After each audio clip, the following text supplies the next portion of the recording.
Pemirsa, Presiden Joko Widodo akan menindak tegas tindak pidana perdagangan orang terkait pengungsi Rohingya di Indonesia. Dan polisi ini menangkap sejumlah jaringan TPPO internasional juga terkait pengungsi Rohingya dengan keuntungan mencapai 3,3 miliar rupiah.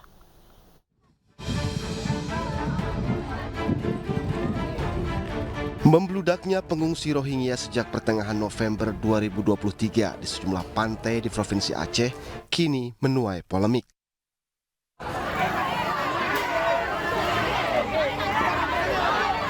Sejumlah warga menolak kedatangan pengungsi Rohingya, seperti yang terjadi di depan kantor Kepala Desa Kuta Barat, Kecamatan Suka Karya, Kota Sabang beberapa waktu lalu. Aksi warga menuntut pemerintah daerah dan UNHCR segera memindahkan 139 warga Rohingya berujung ricuh. Massa tak puas dengan kinerja UNHCR dan pemerintah karena dianggap lamban dalam penanganan pengungsi Rohingya. Permasalahan banyaknya pengungsi Rohingya yang masuk ke Aceh mendapat perhatian dari Presiden Joko Widodo. Presiden menyebut ada dugaan tindak pidana perdagangan orang terkait semakin banyaknya jumlah pengungsi Rohingya yang masuk ke Indonesia. Indonesia akan menindak tegas pelaku TPPO dan bantuan kemanusiaan sementara kepada pengungsi akan diberikan dengan mengutamakan kepentingan masyarakat lokal. Pemerintah Indonesia akan terus berkoordinasi dengan organisasi internasional untuk menangani masalah ini. Satreskrim Aceh telah mengungkap kasus penyelundupan WNA etnis Rohingya jaringan internasional. Polisi menangkap seorang warga Bangladesh yang diduga sebagai otak penyelundupan bernama Huson Bahtiar. Kami melakukan penyelidikan sehingga kita mendapatkan keterangan-keterangan bahwa mereka masuk ke Indonesia ini dengan membayar kepada agen, dan diketahui bahwa yang lari-lari itu bagian daripada agen. Kapolres PD menyebut tersangka membawa para pengungsi Rohingya dari Bangladesh ke perairan Aceh Indonesia dengan menggunakan kapal kayu. Setiap pengungsi Rohingya dikenakan biaya mulai dari 50.000 taka atau sekitar 7 juta rupiah untuk anak-anak dan 100.000 taka untuk dewasa atau sekitar 14 juta rupiah. Sehingga dari penyelundupan pengungsi Rohingya ini, agen bisa meraup keuntungan hingga 3,3 miliar rupiah. Tim Liputan iNews melaporkan. Terima kasih Anda masih di iNews Pagi bersama saya Ainufus dan rekan saya Bremana Tenaya. Pemirsa, kita ke informasi selanjutnya. Dipicu menghakimi pelaku pencurian lampu reklame, 2 desa di Kabupaten Lombok Tengah terlibat bentrok. Akibatnya 2 orang terluka parah.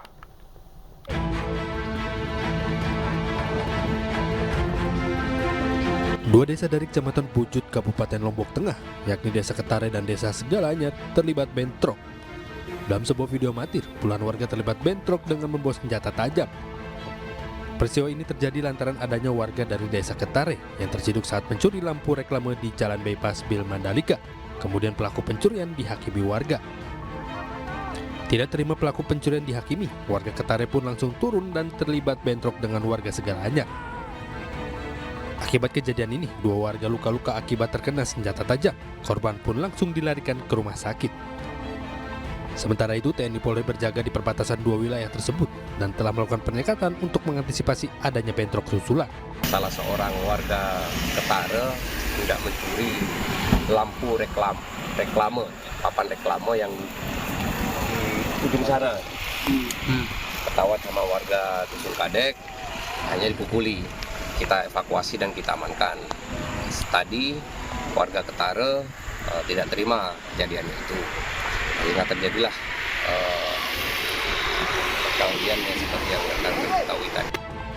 Warga dihimbau untuk menahan diri dan tidak melakukan hal-hal yang diinginkan untuk tetap menjaga kondusivitas. Dari Lombok Tengah, Emma Widiawati, iNews melaporkan. Pemirsa, seorang komika di Lampung diduga melecehkan Nabi Muhammad SAW saat mengisi kegiatan kampanye Capres nomor 1 Anies Baswedan pada Kamis lalu. Saat ini komika tersebut telah menjalani pemeriksaan di Polda Lampung.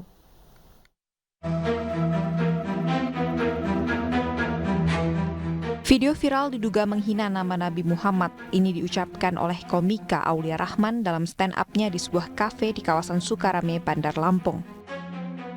Dalam materinya, ia mengatakan apa pentingnya arti sebuah nama seperti nama Nabi Muhammad yang jika dicek ada beberapa nama Muhammad di dalam penjara. Menyikapi kasus ini, Forum Komunikasi Pondok Pesantren Kota Bandar Lampung mengultimatum Aulia Rahman untuk segera menyampaikan permohonan maaf. Kalau sampai tidak ada niat baik kalian Aulia Rahman untuk menyamakan oleh tokoh-tokoh agama, maka saya, Ketua Forum Pondok Pesantren Bandar Lampung akan melaporkan resmi sebagai jalur hukum penistaan agama ini. Ini udah masuk delik penistaan agama. Terkait hal ini, Aulia Rahman memohon maaf kepada umat Islam melalui media sosialnya. Saya ingin mengklarifikasi dan memohon maaf atas video yang beredar baru-baru ini terkait dengan materi saya di acara Desak Anies. Di materi tersebut saya tidak ada maksud sama sekali menyindir Nabi Muhammad SAW. Saya hanya bermaksud untuk menyindir orang yang sekarang ini memiliki nama Muhammad, cuman beberapa di antara mereka kelakuannya tidak mencerminkan arti dari nama tersebut.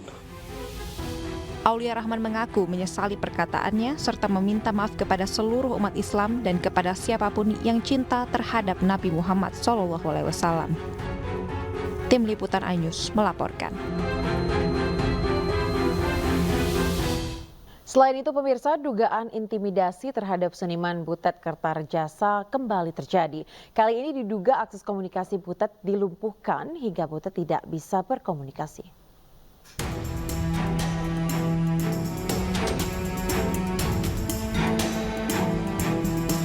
Seniman Butet Kertarejasa mengaku saluran komunikasinya di telepon seluler dan aplikasi WhatsApp lumpuh. Informasi ini didapatkan dari unggahan melalui akun Instagram Butet Kertarejasa. Dalam unggahan itu, Butet menyebut komunikasinya dilumpuhkan dan jika ingin menghubunginya hanya bisa mengakses komunikasi melalui nomor telepon rumah dan istrinya. Unggahan Butet juga menuai reaksi di kolom komentar akun Instagramnya. Diduga lumpuhnya akses komunikasi Butet ada kaitannya dengan intimidasi yang diterima jelang pertunjukan teater yang digarapnya. Meski polisi telah membantah melakukan intimidasi, namun Butet kecewa karena saat konferensi pers polisi tidak mengajak Butet dan kawan-kawan untuk klarifikasi. Sebelum acara berlangsung, sejumlah petugas kepolisian tiba-tiba datang dan meminta penyelenggara membuat surat pernyataan agar pertunjukan tidak menampilkan unsur politik. Selain perintah agar tidak menyinggung materi politik, surat tersebut juga mencantumkan komitmen penanggung jawab acara untuk tidak menyebarkan bahan kampanye pemilu. Butet dalam hal ini bertindak sebagai sutradara acara, menilai bahwa paksaan menandatangani surat itu adalah sebuah intimidasi.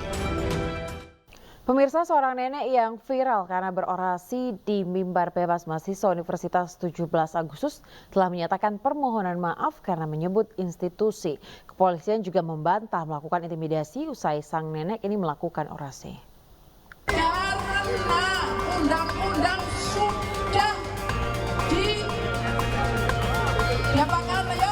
Beginilah Nenek Agung Sinta yang berorasi di sebuah mobil bak terbuka dalam acara mimbar bebas mahasiswa Universitas 17 Agustus Surabaya hari Rabu lalu. Dalam orasi lantangnya ini, Nenek Sinta mengkritisi netralitas TNI dan Polri. Video ini pun viral di media sosial. Usai melakukan orasi, Nenek Agung Sinta mengaku salah karena saya minta maaf karena salahnya saya menyebutkan institusi. Awak dhewe saiki musuhe polisi karo tentara gitu loh, Mas. Nah, itu yang saya merasa salah dan saya sudah minta maaf kepada si Pak Intel itu tadi. Kepolisian juga membantah ada anggota yang dikirimkan ke rumah Nenek Sinta.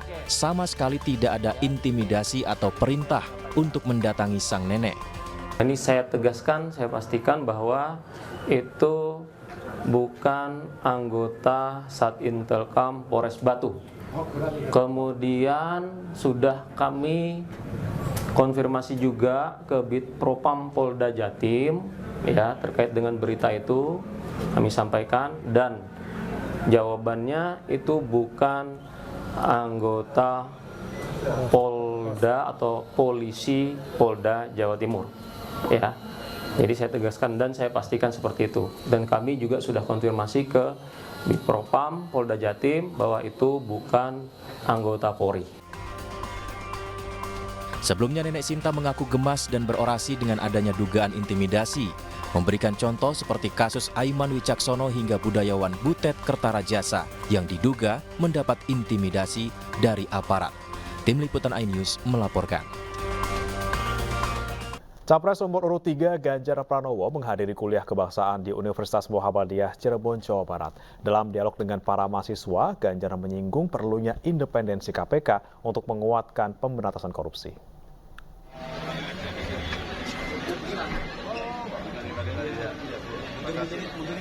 Calon Presiden nomor urut 3 menghadiri kuliah kebangsaan di Universitas Muhammadiyah Cirebon, Jawa Barat. Kedatangan Ganjar Pranowo langsung disambut antusias ratusan mahasiswa. Dalam kesempatan ini, Ganjar juga menyempatkan berdialog dan menjawab pertanyaan dari para mahasiswa terkait permasalahan korupsi di Indonesia. Ganjar menilai perlu adanya tindakan lebih untuk memberantas korupsi, termasuk membuat lembaga KPK kembali independen. Kita lakukan tindakan yang ekstra, penguatan KPK, bikin KPK makin independen, dan kita bawa pejabat yang koruptor ke Nusa Kambangan, agar kemudian dia bisa memahami, mengerti untuk tidak melakukan. Saya kira itu yang bisa kita dorong agar orang bisa tobat untuk tidak melakukan rakyat para itu, dan pasti situasi ekonomi akan memburuk karena korupsi. Ganjar juga menilai perilaku koruptif bisa berdampak terhadap pendapatan penerimaan negara yang tidak optimal karena banyaknya perilaku oknum pejabat yang korupsi. Dari Cirebon, Jawa Barat, Toy Iskandar, iNews melaporkan. Calon Wakil Presiden nomor urut 3 Mahfud MD menghadiri acara Hari Anti Korupsi Sedunia. Dalam kesempatan ini Mahfud menegaskan pemberantasan korupsi harus dilakukan dengan benar dan sungguh-sungguh.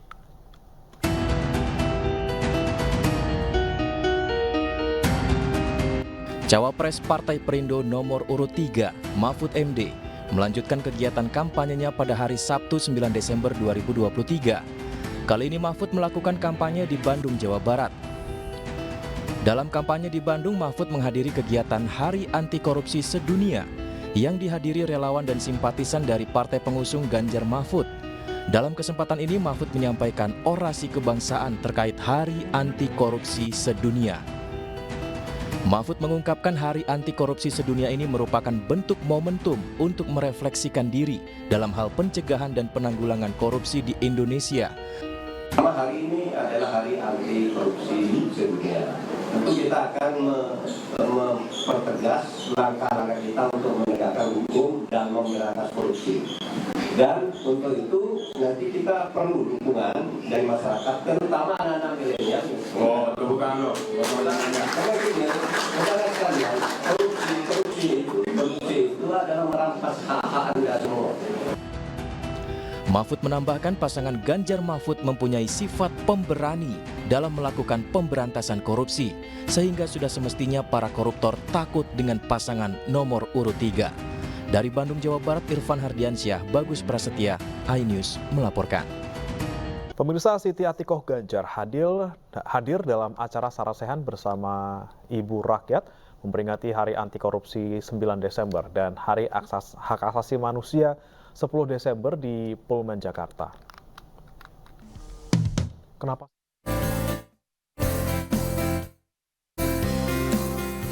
Siti Atikoh, istri dari Capres Partai Perindo nomor urut 3, Ganjar Pranowo, menghadiri acara Sarasehan bersama Ibu Rakyat, memperingati Hari Anti Korupsi 9 Desember dan Hari Hak Asasi Manusia 10 Desember yang digelar oleh TPN Ganjar Mahfud.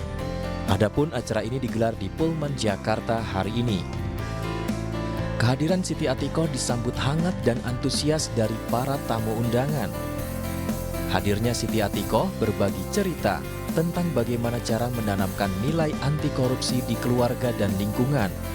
Budaya kejujuran dan anti korupsi ditanamkan sejak dini, dimulai dari ajaran orang tua ke putra-putri di rumah.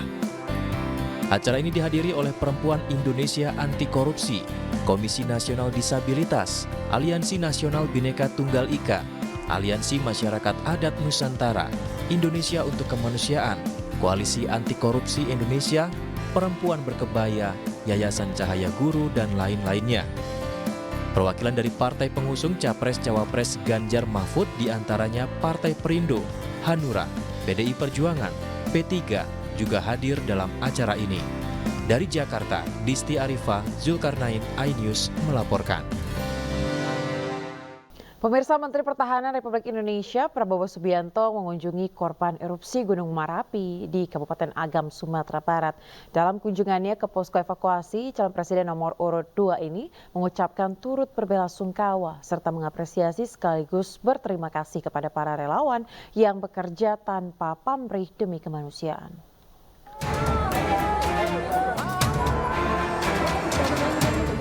Calon Presiden nomor urut 2, Prabowo Subianto Sabtu siang mengunjungi posko evakuasi korban bencana erupsi Gunung Merapi di kawasan Batu Palano, Kabupaten Agam, Sumatera Barat.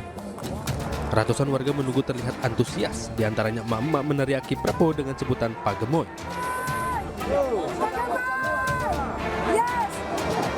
Di tenda pengaduan orang hilang posko erupsi Merapi, Prabowo menyampaikan rasa duka mendalam terhadap para korban baik yang berhasil selamat maupun yang meninggal dunia. Sampaikan belasungkawa pada keluarga korban, dan kedua saya ingin ucapkan terima kasih atas nama pemerintah kepada semua pihak yang telah bekerja keras membantu menyelamatkan para korban. Kunjungan Prabowo ke lokasi ini juga untuk memastikan penanganan korban erupsi Gunung Merapi sudah berjalan sebagai mestinya. Prabowo secara simbolis juga menyerahkan bantuan 35 unit motor trail untuk petugas Polresta Bukit Tinggi dan Kodim 0304 Agam. Dari Agam, Sumatera Barat, Wahyu Sikumbang, iNews melaporkan. Pemirsa, Cawapres Gibran Rakabuming Raka mendatangi buruh pelabuhan di Cilincing, Jakarta Utara. Buruh di Pelabuhan Cilincing, Jakarta Utara menyampaikan deklarasi dukungan. Deklarasi tersebut turut dihadiri oleh Cawapres Gibran Rakabuming Raka bersama istrinya Selvi Ananda. Gibran dan Selvi juga membagikan sejumlah buku tulis dan susu kepada ibu-ibu dan juga anak-anak di lokasi tersebut.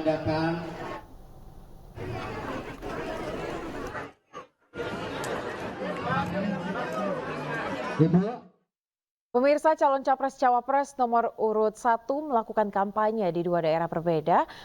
Anies Baswedan berkampanye di kampung halaman di Kuningan, Jawa Barat. Sementara itu, Caimin melaksanakan kampanye di Binjai, Sumatera Utara.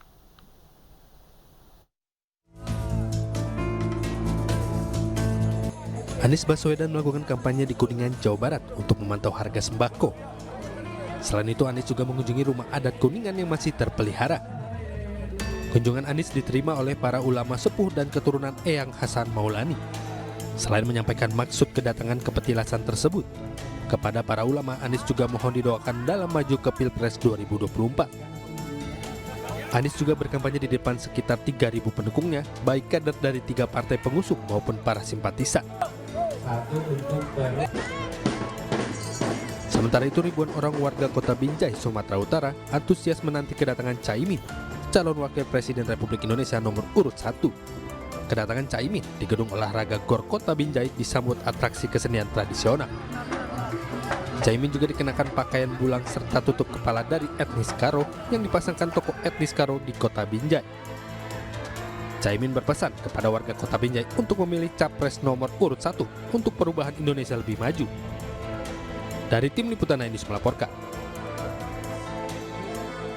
Memperingati Hari Anti Korupsi dan HAM sedunia, massa memenuhi Stadion Madia Gelora Bung Karno, Senayan, Jakarta. Massa dari Aliansi Selamatkan Demokrasi Indonesia itu menggelar panggung rakyat bertajuk Bongkar. Ribuan orang memadati Stadion Madia Gelora Bung Karno, Senayan, Jakarta sejak kemarin sore. Mereka menyaksikan orasi dari sejumlah tokoh yang hadir dalam rangka peringatan Hari Anti Korupsi dan HAM sedunia. Kegiatan ini berkonsep panggung rakyat bertajuk Bongkar yang merupakan kolaborasi musisi dan aktivis.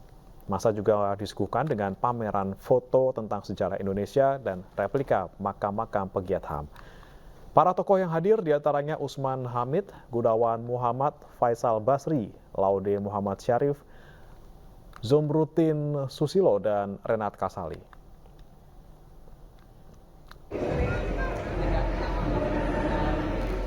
Pemirsa, kelapa sawit merupakan komoditas strategis dengan berkontribusi besar bagi penerimaan negara. Namun kontribusi besar sawit menimbulkan konsekuensi bagi lingkungan sosial ekonomi negara. Di Hari Anti Korupsi Sedunia pemirsa pada 9 Desember, isu tata kelola sawit kembali mengemuka, terutama dugaan praktik korupsi dan penyimpangan demokrasi.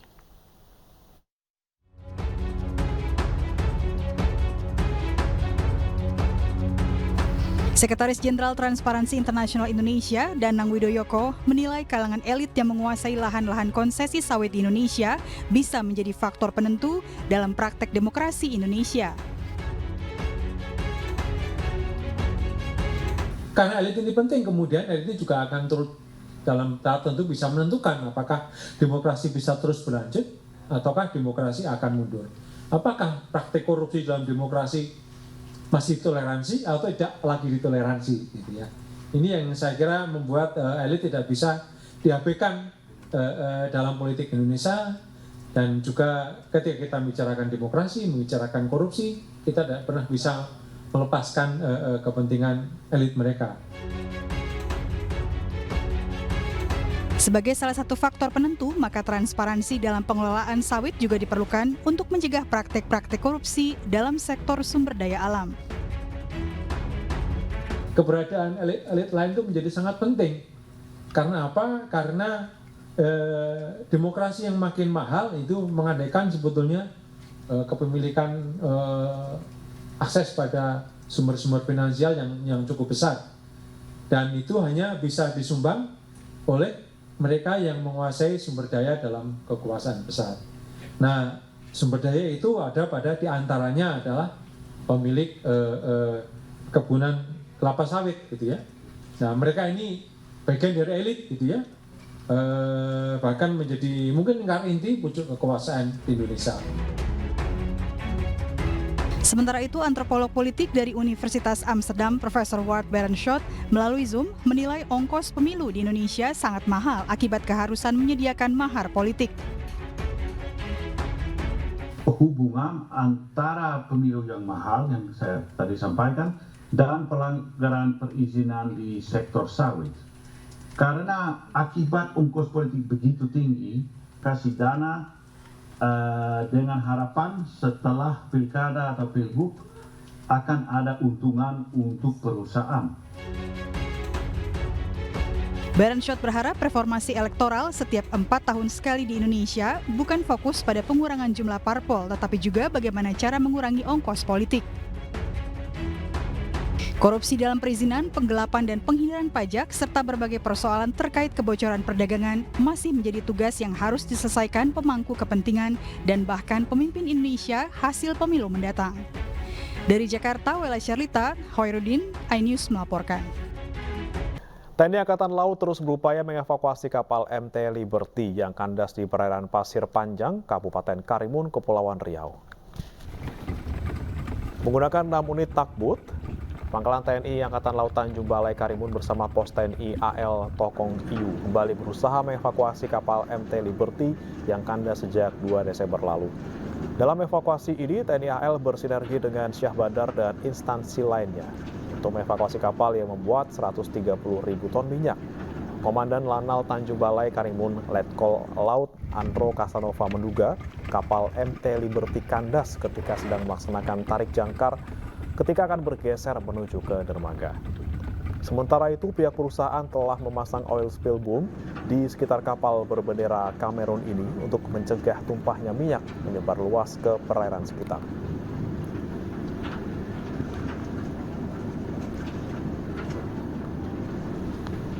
Pemirsa, guna mengantisipasi banjir dan bencana lainnya, Kodim 0735 Surakarta menggelar karya bakti membersihkan sampah, drainase, serta penanaman pohon. Kodim 0735 Surakarta bersama sejumlah instansi menggelar gotong royong membersihkan 5 pasar tradisional. 5 pasar yakni Pasar Gede Solo, Pasar Harjodaksino, Pasar Sidodadi Kleco, Pasar Legi, dan Pasar Mojosongo. Dandim 0735 Surakarta, Letkol Infantri Eko Hardianto menyatakan upaya ini dilakukan untuk mengantisipasi banjir serta menekan perkembangbiakan nyamuk di musim penghujan. Kodim 0735 Surakarta juga menanam 1.000 bibit pohon di Bendungan Gerak Tirtonadi, TPA Putri Cempol, serta di Kampung Sewu. Kemudian Dinas Pangan dan Pertanian, kemudian rekan-rekan dari Polri, dari FKPP, Hipakat, kemudian dari warga masyarakat sekitar, kita saling bekerja sama, bahu-membahu mengajak masyarakat untuk peduli terhadap lingkungan, sehingga dapat membuat kota Solo ini menjadi sehat, aman, dan nyaman. Mengantisipasi banjir di musim penghujan, Wali Kota Tangerang bersama dengan aparat TNI dan Polri menggelar kerja bakti membersihkan sampah dan saluran air. Kerja bakti digelar di Kelurahan Petir, Cipondoh, Tangerang. Wilayah ini merupakan daerah yang kerap dilanda banjir karena luapan Kali Angke. Aparat TNI Polri bersama dengan warga bahu-membahu mengangkat sampah yang menumpuk di sepanjang Kali Angke. Wali Kota Tangerang mengajak seluruh masyarakat untuk kerja bakti untuk mencegah banjir dan juga demam berdarah.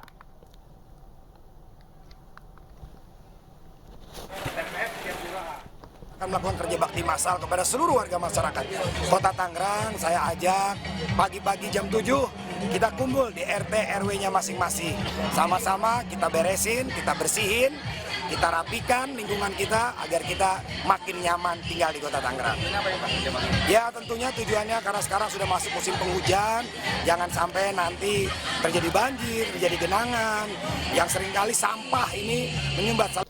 Anda masih di iNews Pagi pemirsa bersama saya Aya Nufus dan Bremana Tenaya, dan pemirsa demikian tadi adalah berita pilihan dalam iNews Pagi hari ini, dan kita ke informasi berikutnya.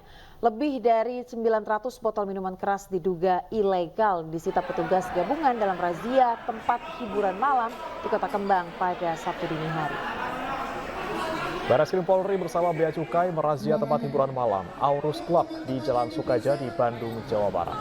Dalam razia ini, petugas kepolisian mendapati 3 orang yang hasil tes urinnya positif menggunakan narkotika jenis amfetamin dan ekstasi. Tiganya adalah pengunjung dan seorang karyawan yang merupakan koordinator pemandu lagu. Sementara itu, petugas Bea Cukai menyegel lebih dari 900 botol minuman keras lantaran diduga menggunakan cukai pita palsu.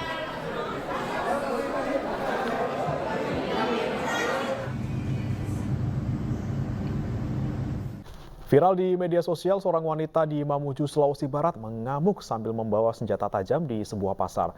Sejumlah pedagang panik berusaha menyelamatkan diri.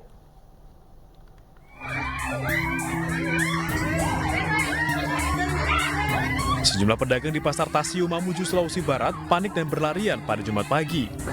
Mereka khawatir diserang seorang wanita yang mengamuk sambil membawa parang. Tidak hanya mengancam pedagang, wanita tersebut juga mengobrak-abrik barang dagangan. Sebelum mengamuk di pasar, wanita mengalami gangguan jiwa tersebut hendak diamankan anaknya untuk dibawa ke rumah. Ini dalam gangguan artinya dalam gangguan kejiwaannya terganggu. Oh, diduga. Iya. Sehingga anaknya yang laki-laki mau mengamankan ke rumah. Begitu. Tapi ibu ini menolak sehingga berlari ke pasar dengan membawa sebilah parang. Tapi anaknya sendiri yang ditemani berselisih. Wanita tersebut diamankan petugas Polsek Kaluku untuk kemudian dibawa kembali ke rumahnya. Dari Mamuju, Sulawesi Barat, Frendi Christian, iNews melaporkan.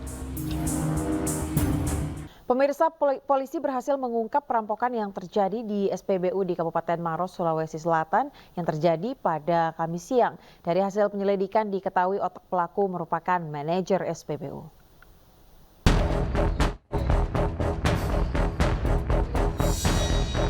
Kasus perampokan yang terjadi di sebuah kantor SPBU Kasuarang di Jalan Poros, Kecamatan Lau, Sulawesi Selatan yang terjadi pada Kamis 7 Desember lalu akhirnya terungkap.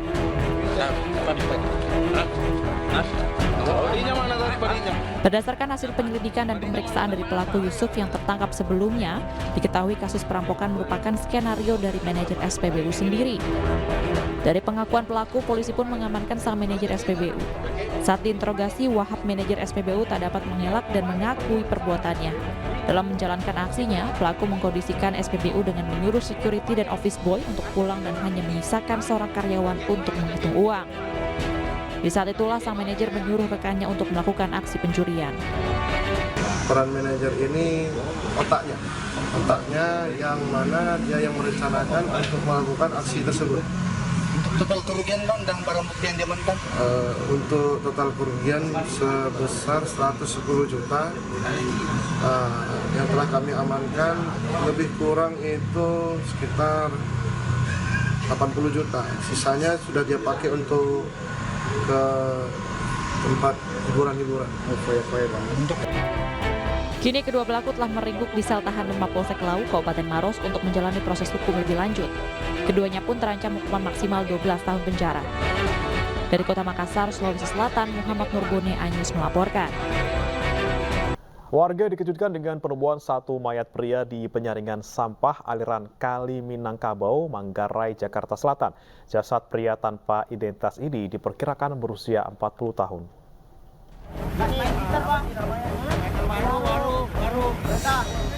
Sesosok jasad pria tersangkut di saringan sampah aliran Kali Minangkabau, Manggarai, Jakarta Selatan. Menurut keterangan warga, jasad pria terlihat mengambang dan tersangkut di saringan sampah kali. Warga yang mengevakuasi tidak menemukan identitas dari jasad yang diperkirakan berusia 40 tahun ini. Saat ditemukan, jasad pria mengenakan kaos warna merah dan celana panjang hitam. Awalnya ada orang lagi gitaran, main gitaran lagi nongkrong biasa. Taunya ngelihat ada mayat lewat gitu. Nah, terus dia dikejar tuh sampai sini nih. Dikira warga pada bilang lagi ngejar maling atau begal gitu kan. Taunya ngejar mayat. Mau ditolongin di sana cuma harusnya lagi deres. Nah, di sini kan ada kayak yang plastik itu buat sampah. Nah, dia bisa ditolong di sini. Kasus sudah ditangani Polres Jakarta Selatan dan jasad pria tak dikenal ini dibawa ke Rumah Sakit Cipto Mangunkusumo Jakarta Pusat untuk diotopsi. Dari Jakarta, Miftahul Gani, iNews melaporkan. Kita ke informasi lainnya, pemirsa, seorang wanita ditemukan tewas dengan jasad yang sudah membusuk di kawasan Cikarang Timur, Kabupaten Bekasi. Saat korban ditemukan, sang suami menghilang dari kontrakan yang baru seminggu mereka tempati.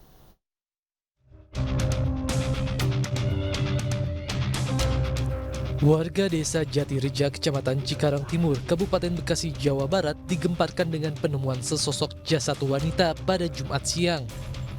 Naasnya, jasad tersebut dalam kondisi sudah membusuk yang dibungkus plastik dan kardus serta ditutup dengan handuk di dalam rumah kontrakan. Diduga wanita tersebut merupakan korban pembunuhan. Penemuan jasad berawal saat tetangga korban mencium aroma tak sedap yang kemudian dilaporkan ke RT setempat dan ke pemilik kontrakan. Merasa curiga, akhirnya pintu kontrakan dibuka dengan menggunakan kunci ganda. Setelah dicek, ditemukan jasad wanita yang telah membusuk. Bau busuknya ada, terus ngeliat laler itu udah banyak di situ. Kan untuk di dinding itu, terus dipanggil yang punya kontrakan, terus dibuka, beneran ada, udah dibungkus. Sebelumnya diketahui baru 1 minggu korban menempati rumah kontrakan tersebut bersama sang suami. Terkait peristiwa ini, petugas kepolisian langsung menuju lokasi kejadian guna melakukan olah TKP serta identifikasi korban dan minta keterangan saksi. Selanjutnya, jasad korban dievakuasi ke Rumah Sakit Polri Kramat Jati guna dilakukan otopsi. Sementara itu, petugas kepolisian Jatanras Polres Bekasi mengejar suami korban yang menghilang pada saat korban ditemukan dalam kondisi sudah tidak bernyawa. Dari Kabupaten Bekasi, Jawa Barat, Didit Junaidi, iNews melaporkan. Pemirsa, Panca Darmansyah, tersangka pembunuhan 4 anak kandungnya, ini menjalani pemeriksaan. Sebelumnya pemeriksaan terhadap Panca sempat tertunda karena masih menjalani perawatan di rumah sakit.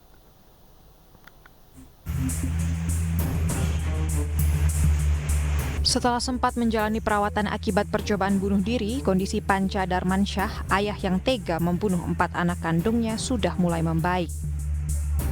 Pria itu sudah menjalani pemeriksaan pendahuluan yang dilakukan tim penyidik Polres Jakarta Selatan karena sudah bisa diajak berbicara. Tadi malam baru ada pemeriksaan pendahuluan, jadi belum diperiksa secara tuntas ya. Jadi menyesuaikan dengan kondisi fisik yang ada. Jadi kita harus melihat kondisi yang ada ini, kemudian kita sesuaikan dengan berdulu. Jadi sambil kita obati, penyidik bisa memeriksa secara pendahuluan. Penetapan Panca Darmansyah sebagai tersangka dilakukan usai polisi melakukan gelar perkara dan memeriksa 12 orang saksi serta mendapat beberapa barang bukti. Polisi menyebut tersangka mengakui perbuatannya membunuh keempat anaknya. Tim Liputan iNews melaporkan. Terungkapnya pembunuhan 4 anak oleh ayahnya di Jagakarsa, Jakarta Selatan bermula dari kecurigaan warga yang mencium aroma tak sedap dari rumah kontrakan pelaku. Polisi menyebut pelaku membunuh 4 anaknya secara bergiliran dan direkam.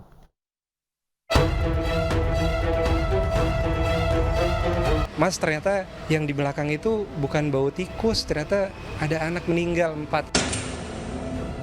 Itulah kesaksian warga saat pertama kali menemukan 4 jenazah anak yang tewas di dalam kamar rumah kontrakan di kawasan Jagakarsa, Jakarta Selatan. Warga awalnya mengira bau tak sedap berasal dari bangkai tikus. Warga pun terkejut saat mengetahui sumber bau itu ternyata dari 4 jenazah anak-anak yang berada di dalam kamar kontrakan. Warga kemudian melapor ke RT setempat dan berusaha mendobrak pintu rumah kontrakan yang terkunci pada Rabu sore. Mendapat laporan warga, aparat kepolisian dari Polres Metro Jakarta Selatan langsung mendatangi lokasi dan melakukan olah tempat kejadian perkara. Polisi pun kemudian mengevakuasi 4 jenazah anak tersebut dan membawanya ke Rumah Sakit Polri Kramat Jati, Jakarta untuk dilakukan otopsi. Polisi juga mengevakuasi ayah korban yang sekaligus pembunuh anak-anaknya, Panca Darmansyah.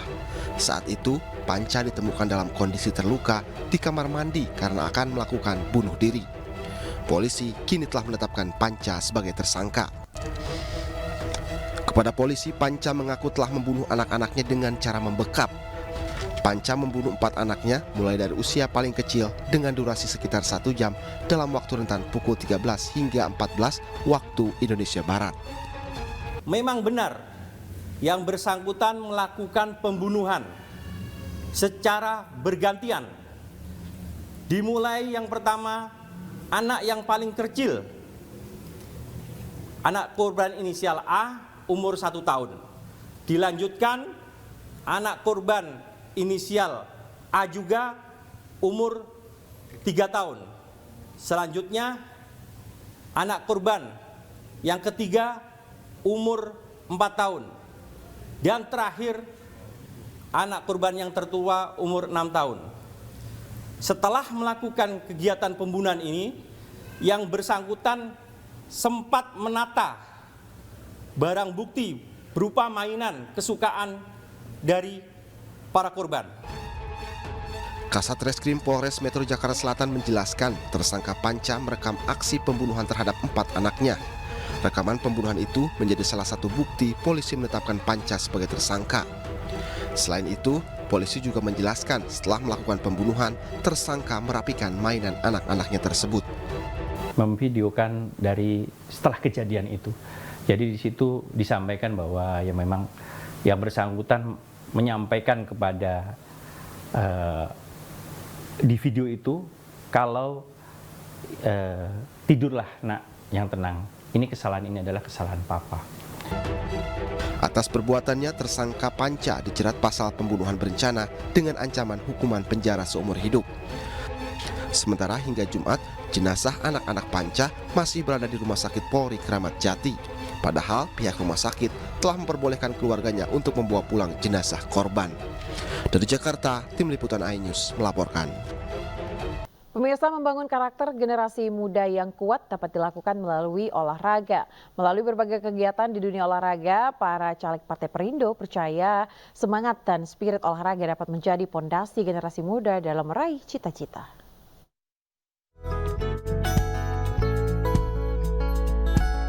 Caleg Partai Perindo terus mendorong spirit olahraga pada kalangan anak muda agar tercipta generasi muda dengan karakter yang kuat. Olahraga diyakini membawa dampak positif dalam membentuk karakter sportif, disiplin, kemandirian, serta rasa percaya diri pada generasi muda. Dalam podcast Aksi Nyata dengan tema membangun karakter generasi muda melalui olahraga, Caleg DPRD DKI Jakarta Dapil 5, Jod Fernando Dendeng akan fokus pada pembinaan olahraga generasi muda.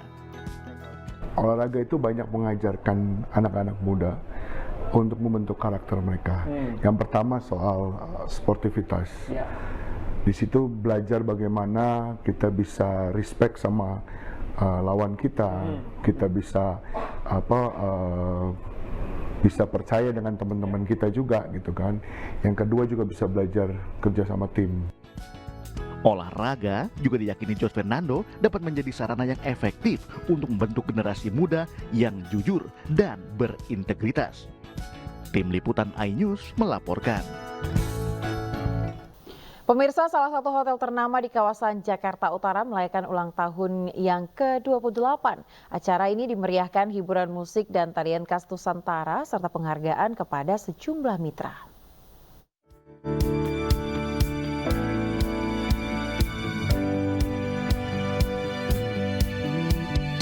Sun Lake Waterfront Resort and Convention merayakan hari jadinya yang ke-28 pada Jumat lalu. Mengusung tema Etnikal Nusantara, acara perayaan diisi dengan hiburan musik dan tarian khas budaya Indonesia.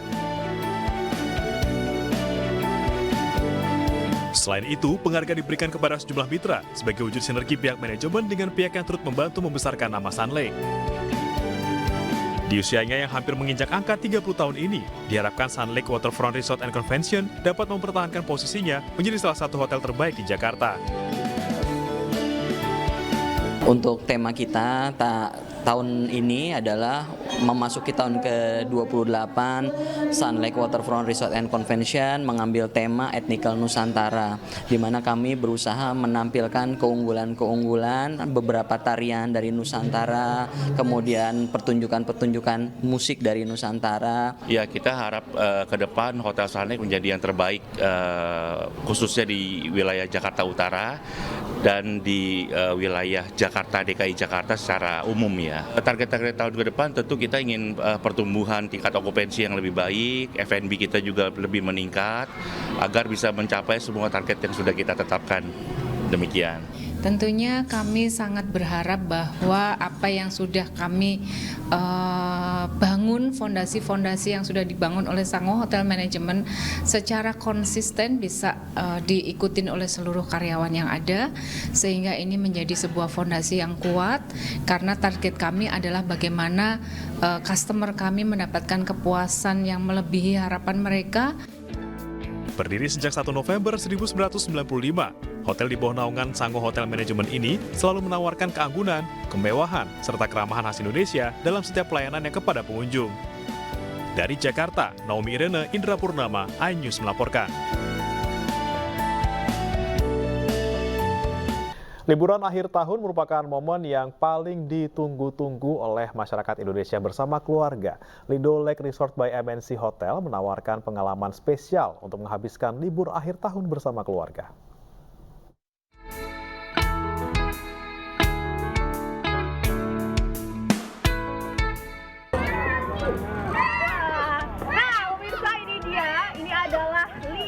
Adventure Park yang ada di kawasan Bogor. Jadi ini salah satu wahana yang bisa dicoba untuk menghabiskan libur akhir tahun bersama keluarga. Yuk kita langsung cobain. Bagi Anda yang berencana menghabiskan momen liburan akhir tahun bersama keluarga di Bogor, Lido Lake Resort menjadi solusinya. Hotel Bintang 5 yang berada di kawasan ekonomi khusus MNC Lido City ini dapat ditempuh dengan waktu 1 jam dari Jakarta melalui akses tol Pocimi. Di sini Anda bisa mengajak sang buah hati untuk bermain di Lido Adventure Park, mulai dari memetik stroberi, memberi makan rusa mengendarai ATV, bermain di area Kids Adventure Race, high rope, hingga flying fox sepanjang 300 meter. Lido Lake Resort ini merupakan resort bintang 5 pilihan keluarga yang tepat untuk liburan akhir tahun, karena kita memiliki paket Christmas Getaway dan juga New Year Adventure Festival. Jadi di periode itu kita sudah memiliki paket yang menginap sudah termasuk berbagai aktivitas dan kegiatan menarik serta dinner makan malam spesial. Pengalamannya seru banget ya di sini ya kayak. Soalnya di sini kan fasilitasnya lengkap banget, terus kids friendly, makanya cocok banget yang bawa anak. Terus aksesnya juga benar-benar mudah banget dijangkau. Kita dari Jakarta tuh cuma sekitar 1 jam, keluar tol udah langsung nyampe. Spesial libur akhir tahun, Lido Lake Resort menawarkan paket New Year Adventure Fest yang di dalamnya sudah termasuk menginap 1 malam, breakfast, paket outbound hingga spesial dinner. Dari Bogor, Jawa Barat, Ayu Pratiwi, Novan Dwi Kusuma, iNews melaporkan. Anda masih di Agus Pagi bersama saya Briamana Tenair dan juga rekan saya Ayanufus pemirsa. Ke informasi berikutnya, hujan deras dan angin kencang yang melanda kota Bogor pada Sabtu sore membuat sejumlah pohon besar tumbang. Akibatnya pemirsa, sejumlah warung dan kendaraan rusak parah tertimpa batang pohon.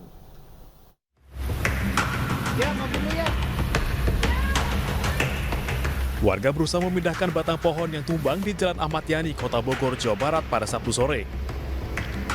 Salah satu pemotor nyaris celaka. Motornya rusak di bagian stang dan lampu akibat tertimpa batang pohon.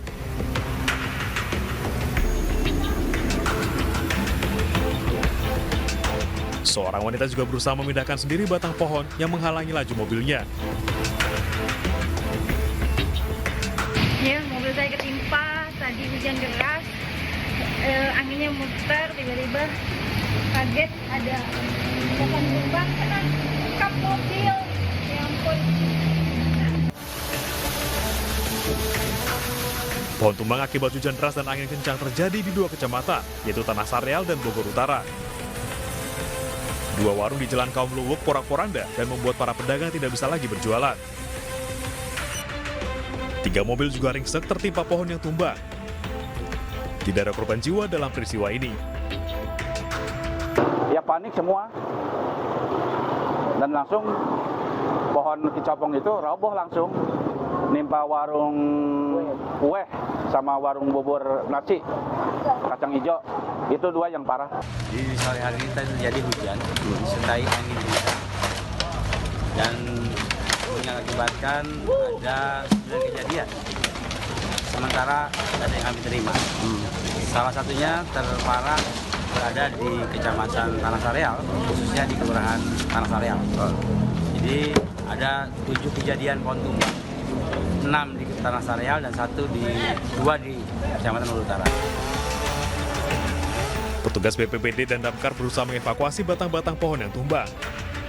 Jumlah total pohon yang tumbang masih dalam pendataan. Dari Bogor, Jawa Barat, Adi Firmansyah, iNews melaporkan. Pemirsa, sebuah motor terseret truk hingga terbakar saat melintas di Jalan Raya Serang, Jakarta di Kabupaten Serang, Banten. Pengendara yang sempat melompat dari motornya saat kejadian berhasil selamat.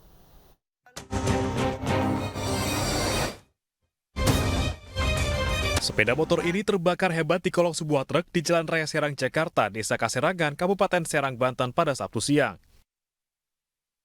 Motor terbakar akibat terseret truk pasir tersebut sejauh 100 meter. Pengendara motor sebelumnya hendak menyalip truk, namun stang motor justru menyentuh roda belakang truk hingga terjatuh. Motor kemudian masuk ke kolong dan terseret, sementara pengendara motor berhasil melompat dan selamat dari maut.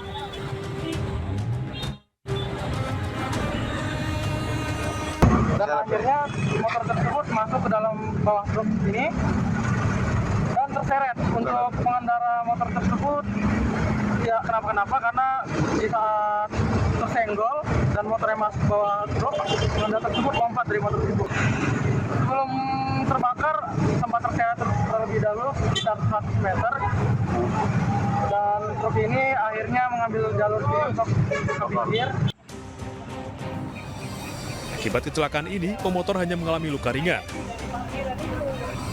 Kedua kendaraan beserta sopir truk dan pemotor diamankan Satlantas Polres Serang. Dari Serang, Banten, Faisal Priandi, iNews melaporkan.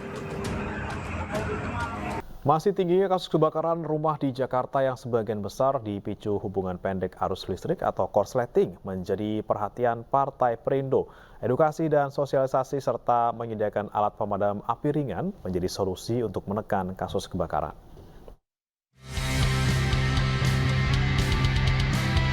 Jakarta masih rawan terhadap bencana kebakaran khususnya di permukiman padat penduduk. Antisipasi penting dilakukan agar tidak menimbulkan korban jiwa dan material serta trauma bagi masyarakat. Partai Perindo melalui para calegnya memiliki langkah strategis dalam mencegah terjadinya kebakaran. Dalam podcast Aksi Nyata, para caleg Partai Perindo menekankan pentingnya edukasi dan sosialisasi terkait tata cara dan protokol menghadapi kebakaran dengan baik dan benar, termasuk memberi bantuan alat pemadam api ringan mini. Perlu adanya edukasi, sosialisasi lagi bagi pemerintah menggerakkannya kepada rakyat di bawah lewat RT RW, disosialisasikan kembali cara bagaimana untuk menanggulangi kebakaran itu sendiri. Ditambah lagi dengan APAR ini yang sangat ringan karena ini ada alat kebakaran yang memang ringan sekali bisa dimiliki semua warga. Salah satu solusinya ya kemarin kali ini ya untuk api kelas B dan C, untuk api listrik dan api minyak yang kita kasih ini yang untuk bisa memadamkan api tanpa perlu khawatir pakai air. Makanya ini salah satu tindak aksi nyata Perindo ya untuk DKI. Makanya kita bantu kontribusi supaya masyarakat ini selain sejahtera juga aman. Melalui edukasi dan sosialisasi secara berkala, Partai Perindo optimis kasus kebakaran dapat ditekan. Tim Liputan iNews melaporkan.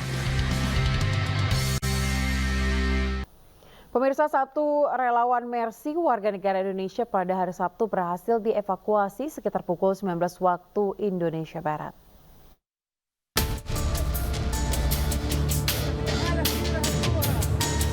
Menteri Luar Negeri Retno Marsudi Sabtu malam menyampaikan seorang relawan asal Indonesia bernama Farid Zanzabil Al-Ayubi telah berhasil keluar dari Gaza. Farid saat dievakuasi telah berada di Gaza Selatan setelah sebelumnya Rumah Sakit Indonesia di Beit Al-Lahia, Gaza Utara digempur pasukan Israel. Ratusan pasien Rumah Sakit Indonesia pada akhir November telah dipindahkan ke Rumah Sakit Nasser di Khan Yunis, Gaza Selatan. Alhamdulillah pada hari ini Sabtu 9 Desember 2023 sekitar pukul 19.00 waktu Indonesia bagian Barat kita berhasil kembali mengevakuasi satu warga negara Indonesia atas nama Farid Zanzabil Al-Ayubi keluar dari Gaza. Mas Farid adalah relawan Mercy yang sebelumnya menjalankan tugas kemanusiaan di Rumah Sakit Indonesia di Gaza Utara. Sejak Rumah Sakit Indonesia tidak beroperasi, Mas Farid beserta relawan Mercy lainnya berada di Gaza Selatan. Situasi di Gaza masih sangat berbahaya. Israel masih terus melakukan serangan pasca selesainya jeda kemanusiaan. Saat ini, serangan Israel bahkan telah menyasar sebagian Gaza Selatan, terutama di wilayah Khan Yunis. Menlu menambahkan Farid adalah satu dari 3 relawan Mercy yang sejak awal memutuskan untuk tetap tinggal di Gaza. Namun dalam perkembangannya, Farid kemudian memutuskan untuk minta bantuan agar dievakuasi. Farid saat ini telah berada dengan selamat di perbatasan Rafah, wilayah Mesir, bersama tim evakuasi KBRI Kairo. Proses mengevakuasi Mas Farid memerlukan waktu yang panjang dan proses yang sangat kompleks, terutama upaya untuk memasukkan nama beliau dalam daftar yang diperkenankan untuk melintas. Proses memasukkan daftar sekali lagi merupakan proses yang sangat tidak mudah. Masih terdapat 2 warga negara Indonesia relawan Mercy. Dengan kemauannya, mereka memilih untuk tetap di Gaza dan saat ini dalam keadaan sehat dan selamat di sebuah sekolah di dekat Rumah Sakit Eropa di Gaza Selatan. Kemlu RI terus menjalin komunikasi dan memantau keadaan mereka. Dari Jakarta, tim iNews melaporkan.